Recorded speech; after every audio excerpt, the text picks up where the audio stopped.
میرے حضور سے پوچھا گیا مومن بخیل ہو سکتا ہے؟ کہا نہیں، مومن سخی ہوتا ہے، لیکن ہو سکتا ہے کبھی بخل بھی کر جائے، بشر ہی تو ہے۔ پھر پوچھا گیا مومن بزدل ہو سکتا ہے؟ کہا نہیں، بہادر ہوتا ہے، لیکن ہو سکتا ہے کبھی بزدلی بھی کر جائے۔ بلکہ ایک مقام پہ فرمایا مبخلتن مجبنتن، اولاد کے بارے فرمایا جب بندے کی اولاد ہو جاتی ہے تو دو خصلتیں آ جاتی ہیں، اولاد بخیل بھی کر دیتی ہے، اولاد بزدل بھی کر دیتی ہے۔ جب بندے کی اولاد نہیں ہوتی ہے تو اس وقت بڑا دلیر ہوتا ہے، ہر میدان میں ہاتھ ڈال لیتا ہے، اولاد کے بعد تھوڑا سوچنے لگتا ہے۔ تو میرے حضور نے فرمایا مبخلتن مجبنتن، اولاد تھوڑی سی بخل بھی پیدا کر دیتی ہے، اولاد تھوڑی سی بزدلی بھی پیدا کر دیتی ہے۔ تو پوچھا گیا مومن بزدل ہو سکتا ہے؟ کہا دلیر ہوتا ہے، لیکن ہو سکتا ہے کبھی بزدلی بھی کر جائے۔ پھر پوچھا گیا بخیل ہو سکتا ہے؟ کہا سخی ہوتا ہے، لیکن ہو سکتا ہے کبھی بخل بھی کر لے۔ تیسری بات میرے حضور سے پوچھی گئی مومن جھوٹا ہو سکتا ہے؟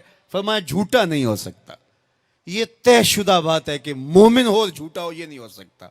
میں اور آپ اپنی زندگی میں اتریں، اپنے شب و روز میں اتریں، اپنے کاروبار میں اتریں، اپنے دوستوں کی بیٹھک میں اتریں اور دیکھیں ہماری زندگی میں کہیں جھوٹ تو نہیں جڑا ہوا۔ میرے حضور نے تو مومن کی شان بیان کی کہ وہ جھوٹا نہیں ہوتا، اور میرے حضور کا نمایاں وصف صادق اور امین ہے، جس کو کافر بھی مانتے تھے۔ جب آقا کریم نے کوہ صفا پہ چڑھ کے کہا میں اگر کہوں کہ پہاڑ کی دوسری جانب سے ایک لشکر آ رہا ہے جو تمہیں طاقت و تاراج کر کے رکھ دے گا تو تم میری بات مان لو گے؟ تو انہوں نے کہا نہ بھی نظر آیا تو ہم کہیں گے ہم اندھے ہیں، آپ سچے ہو۔ جو اتنا سچا، جس کی صداقت کی قسمیں کھائی جائیں، جس کی امانت کی قسمیں کھائی جائیں، ہم اس کے غلام اور اس کے امتی ہوں۔ یہ بالکل آپ کے پاس جاپان بستا ہے، ایشیائی ملک ہے، اور وہاں بچہ بھی جھوٹ نہیں بولتا۔ وہ کوئی اور گوشت پوست کے بنے ہوئے انسان ہے، نفس اور شیطان ان کے ساتھ نہیں جڑا ہوا؟ کیا ان کی ضروریات اور ان کی مجبوریاں نہیں؟ لیکن وہ جھوٹ کیوں نہیں بولتے؟ ان کی ماں نے بتایا بیٹے جھوٹ نہیں بولنا، ان کے باپ نے بتایا بیٹے جھوٹ نہیں بولنا، ان کے استاد نے اسکول میں بتایا بیٹے جھوٹ نہیں بولنا۔ اور ہم کیوں بولیں؟ ہمارے نبی نے بتایا جھوٹ نہیں بولنا، ہمارے آقا نے بتایا کہ جھوٹ نہیں بولنا۔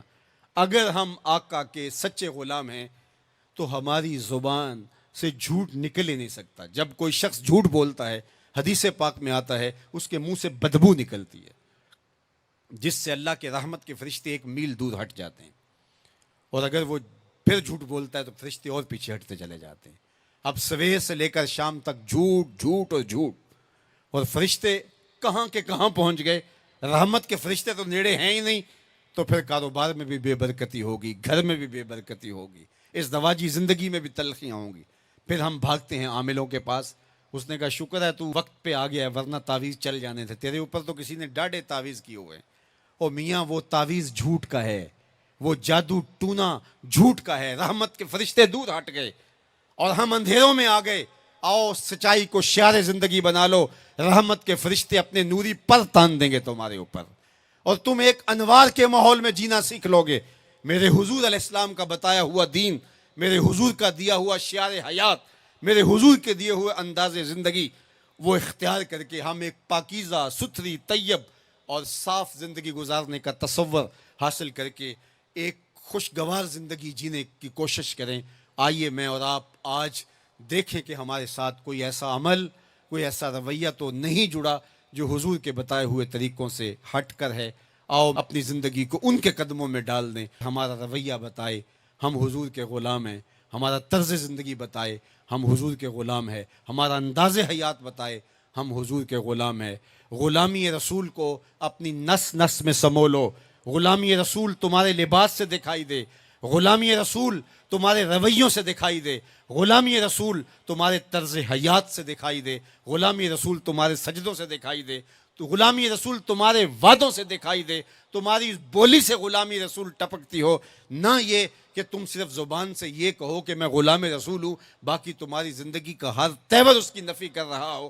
آؤ میں اور آپ آج کی اس بزم نور کے اندر یہ عہد کر کے اٹھیں کہ زندگی کی ایک ایک سانس حضور کی اطاعت میں گزاریں گے، جئیں گے تو حضور کے لیے، مریں گے تو حضور کے لیے، اور زندگی کی ایک ایک سانس حضور کے نام لگائیں گے اور ان کے لیے جئیں گے اور انہی کے لیے مریں گے۔